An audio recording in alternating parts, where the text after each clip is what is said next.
Innal hamdalillah nahmaduhu wa nasta'inuhu wa nastaghfiruh wa na'udzu billahi min syururi anfusina wa min sayyiati a'malina may yahdihillahu fala mudilla lahu wa may yudlilhu fala hadiya lahu. Asyhadu an la ilaha illallah wahdahu la syarika lahu wa asyhadu anna Muhammadan 'abduhu wa rasuluhu wa habibuhu wa khaliluh.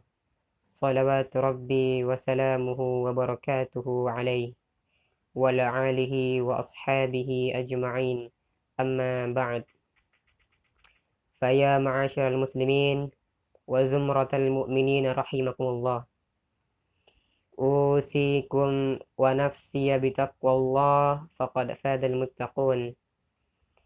وقال الله تبارك وتعالى في القرآن العظيم: يا أيها الذين آمنوا اتقوا الله حق تقاته ولا تموتن إلا وأنتم مسلمون. Ikhwani rahimakumullah, siapa yang tidak pernah berbuat dosa? Adakah manusia yang merasa bersih, suci, tidak pernah terjebak dalam perangkap-perangkap syaitan? Ana rasa semua pernah melakukan dosa. Allah memerintahkan kepada kita, watubu ilallahi jami'an ayyuhal mu'minun. Bertobatlah kalian semuanya, wahai orang-orang yang beriman. La'allakum tuflihun. Secara kasat mata, kita, keluarga kita, masyarakat di kampung kita itu tenggelam dalam comberan-comberan dosa. Namun sebagian merasa tidak pernah melakukan dosa. Jemaah, ada sebuah dosa yang lebih dahsyat daripada berzina, lebih dahsyat daripada mencuri, lebih dahsyat daripada merampok, lebih dahsyat daripada narkoba. Namun sebagian dari kita menganggap remeh hal tersebut. Dosa apa? Dosa meninggalkan sholat. Cukup sebagai bukti besarnya dosa orang yang meninggalkan sholat, keislaman orang tersebut diperselisihkan oleh para ulama. Seorang muslim mencuri, mungkin. Seorang muslim berzina, mungkin. Tapi seorang muslim yang tidak sholat, keislamannya diperselisihkan oleh para ulama. Bahkan sebagian mengatakan dia telah kafir, berhak dibunuh sebagai hukuman atas kemurtadan dia. Rasulullah Shallallahu Alaihi Wasallam mengatakan, al-ahdul ladzi bainana wa bainahum as-shalah faman tarakaha faqad kafar. Yang membedakan tuh kita sama orang-orang kafir adalah sholat. Jadi siapa yang meninggalkan sholat maka dia telah kafir. Penghuni neraka ketika ditanya, masalakakum fi saqar, apa yang menyebabkan kalian berada di neraka saqar? Apa jawab mereka? Lam naku minal musallin, kami bukan termasuk orang-orang yang mendirikan sholat. Jadi tugas orang tua hari ini, hari Jumat, ada di mana anaknya? Apa yang mereka lakukan? Sudahkah orang tua mendidik anaknya untuk mendirikan sholat? Allah Subhanahu wa taala berfirman, wa'mur ahlaka bis salati wastabir 'alaiha. Suruh istri anakmu sholat dan sabar ketika engkau menyuruh mereka sholat. Rasul sendiri seorang yang dijamin masuk surga. Berapa rakaat sholat beliau tiap hari? Sholat wajib beliau 17 rakaat. Ditambah lagi 11 rakaat sholat tahajud beliau. Ditambah lagi 12 rakaat sholat rawatib beliau. Ada 40 rakaat sholat beliau tiap hari. 40 rakaat sholat beliau. Lalu kita yang banyak dosa ini meremehkan hal tersebut. Allah mewajibkan kita sholat tidak melalui Jibril kemudian disampaikan kepada Rasulullah SAW. La, Nabi sendiri yang berangkat naik ke langit yang paling tinggi kemudian menerima langsung perintah sholat ini. Lalu sebagian kita merasa tidak. Sholat ini rukun Islam yang kedua, tiangnya agama. Sesuatu hal yang tidak bisa dianggap remeh oleh seorang muslim. Lalu kita yang sampai kapan akan melakukan kemaksiatan ini? Sampai kapan melihat kemungkaran ini terjadi? Allah berfirman, "Walaisatit taubatu lil ladzina ya'maluna sayyi'at hatta idza hadara ahadakumul maut qala inni tubtul an." Pintu taubat itu tidak diberikan kepada pelaku-pelaku kemaksiatan yang nunggu datangnya ajal.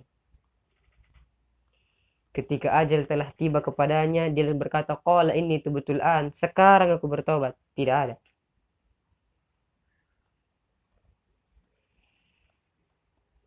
Ketika ajal telah tiba, maka engkau hanya bisa menangis, berteriak, karena mendapatkan siksaan yang pedih dari Allah Jalla Jalaluh. Kemudian yang telah sholat pelajari, apakah sholatnya telah benar atau belum? Karena ada orang yang sholat, Rasulullah SAW mengatakan, Innar rajula la yusalli sholat sittina sanah. Ada seseorang yang sholat selama 60 tahun. Walam tuqbal lahu sholat. Satu pun tidak diterima. Yutimmu ruku'ahu wa la yutimmu sujudahu. Yutimmu sujudahu wa la yutimmu ruku'ahu. Sholatnya asal-asalan. Sholatnya itu riya. Sujudnya sempurna namun rukuknya tidak sempurna. Rukuknya sempurna namun sujudnya tidak sempurna. Allah sendiri mengatakan dalam Quran, Allah berfirman, fawailul lil musallin, celaka bagi orang-orang yang tak sholat.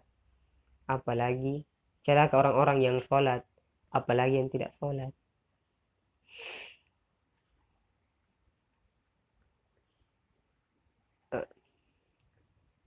Dan ketika kita melihat banyak orang yang beranggapan, oh jujur orangnya Ustaz, jujur. Iya dia jujur tapi dia tidak sholat, maka dia tidak jujur kepada Allah. Merasa diri sudah menjadi orang baik. Dia tidak berzina, dia tidak mencuri, dia tidak merampok, tapi dia tidak sholat. Istrinya tidak sholat, anaknya tidak sholat. Dia biarkan hal itu semua terjadi, jangan. Maka jangan remehkan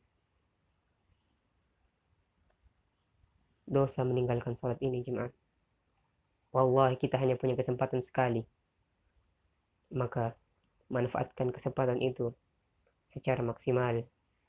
Karena ketika semuanya telah selesai, maka penyesalan akan menjadi penyesalan. Di mana ketika seseorang membawa pahala sholatnya, namun saat tiba hari penghitungan, tiba saat dirinya untuk dihisap, dosa amalan-amalan tersebut terbang seperti debu yang ditiup angin. Nauzubillah. Lalu ketika ada yang mengatakan, bagaimana Ustaz, saya tidak bisa berwudu. Tidak bisa berwudu, tayamum. Tidak bisa tayamum, ditayamumi. Bagaimana kondisi tubuhnya penuh dengan najis, dibersihkan. Karena banyak orang yang masuk rumah sakit, sepekan, 2 pekan, sebulan, tidak sholat. Keluarganya tidak mempedulikan sholatnya dia. Mungkin sebagian mengatakan, nanti saya keluar, baru saya sholat. Siapa yang menjamin engkau keluar dari rumah sakit saya sembuh? Karena banyak orang yang keluar dari rumah sakit itu bangkai. Di antara sebagian yang mengatakan kafir.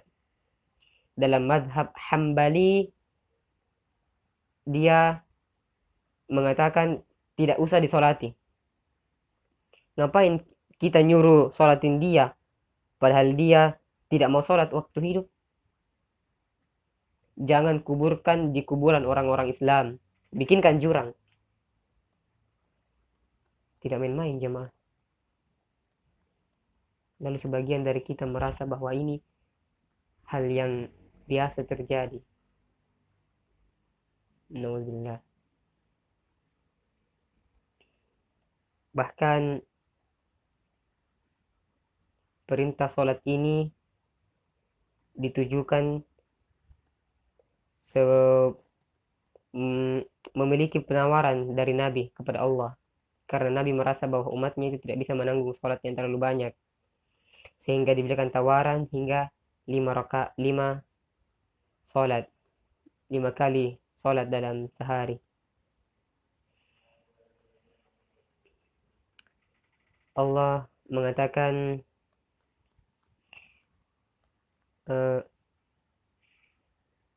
Allah berfirman dalam Quran, hafizu ala salawat wassalatil wusta wa qamu lillahil qanitin.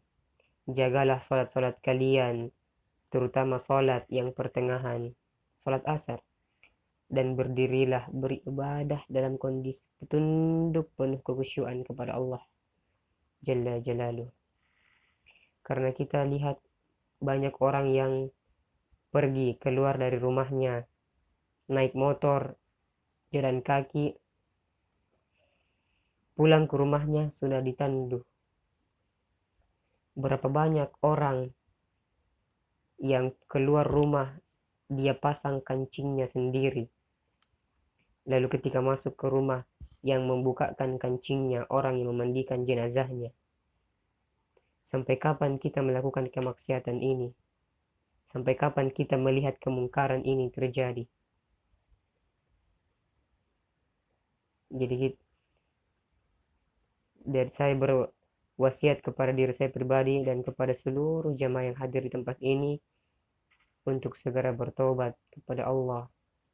Yang merasa masih bolong-bolong sholat dan yang anggota keluarganya masih ada yang belum sholat, maka segeralah bertobat kepada Allah Jalla Jalaluh. Aqulu qawli hadha wa astaghfirullah li wa lakum wa lisairil mu'minina wal mu'minat fastaghfiru innahu huwal ghafurur rahim.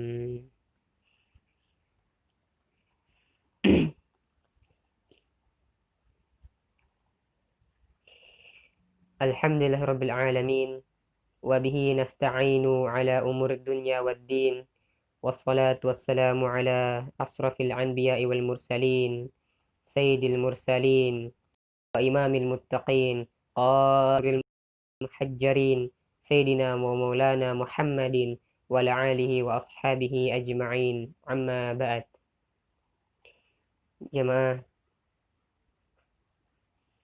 kita memiliki tujuan hidup di dunia ini tidak lain semata-mata hanya beribadah kepada Allah Jalla Jalaluh.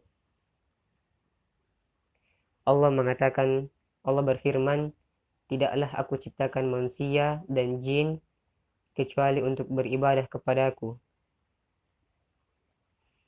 Jadi sungguh akan sia-sia ketika seorang mukmin membiarkan dirinya terlena ke dalam kenikmatan-kenikmatan dunia. Dan kenikmatan dunia jika dibandingkan dengan kenikmatan akhirat, maka itu sangat tidak bisa dibandingkan. Kehidupan yang sementara dibandingkan dengan kehidupan yang kekal, itu sama sekali tidak rasio. Jadi jamaah, Rasulullah SAW mengatakan, man kanatil akhiratu hamma, barang siapa yang menjadikan akhirat itu ambisi dia, ja'alallahu ghinahum fi qalbi, Allah akan jadikan kekayaan buat dia di dadanya. Wa jama'a lahu syamla, urusannya disederhanakan sama Allah. Wa atadhud dunya wa hiya raghimah, dunia akan diberikan kepada dia dipaksa datang kepada diri dia, maka tempatkanlah akhirat itu di hatimu. Dan Allah membuka pintu tobatnya lebar-lebar sampai dengan datangnya hari kiamat, sampai dengan ajal, sampai dengan tenggorokan, sampai dengan ruh itu tiba di tenggorokan, maka bertobatlah. Allah Jalla Jalalu memerintahkan kepada kita untuk bertobat kepadanya. Ya ayyuhalladzina amanu tubu ilallahi taubatan nasuha. Dan banyak orang yang merasa diri sudah suci, itu masalah sekarang. Banyak orang yang merasa dirinya, wah, bilang, afwan Ustadz, saya mau beristighfar tapi saya tidak melakukan dosa hari ini. Ini model manusia zaman sekarang. Maka ingat jemaah, dosa meninggalkan sholat itu lebih dahsyat daripada mencuri, daripada berzina, daripada minum khamar, daripada narkoba, daripada begal. Maka hindarilah hal tersebut. Allahumma ghafir lil mu'minina wal mu'minat wal muslimina wal muslimat al ahya'i minhum wal amwat innaka sami'un qaribun mujibud da'wat wa ya qadiyal hajat. Allahumma aslih waliya amrina wa ulata umuril muslimin. Allahumma aslih waliya amrina wa ulata umuril muslimin. Ya Allah, perbaiki pemimpin-pemimpin kami, pemimpin-pemimpin umat Islam. Allahumma walli 'alal muslimina khiyarahum. Allahumma walli 'alal muslimina khiyarahum. Allahumma 'alal muslimina khiyarahum. Allahumma munzilal kitab, mujriyas sahab, hadhimal ahdab, ihzim ahdaka, adda ad-din ya rabbal alamin. Allahumma ansur ikhwana al-mustada'afina fi kulli makan. Allahumma ansurhum wa ayyidhum ya rabbal alamin. ربنا ظلمنا أنفسنا وإن لم تغفر لنا وترحمنا لنكونن من الخاسرين. ربنا آتنا في الدنيا حسنة وفي الآخرة حسنة وقنا عذاب النار. سبحان ربك رب العزة عما يصفون وسلام على المرسلين والحمد لله رب العالمين.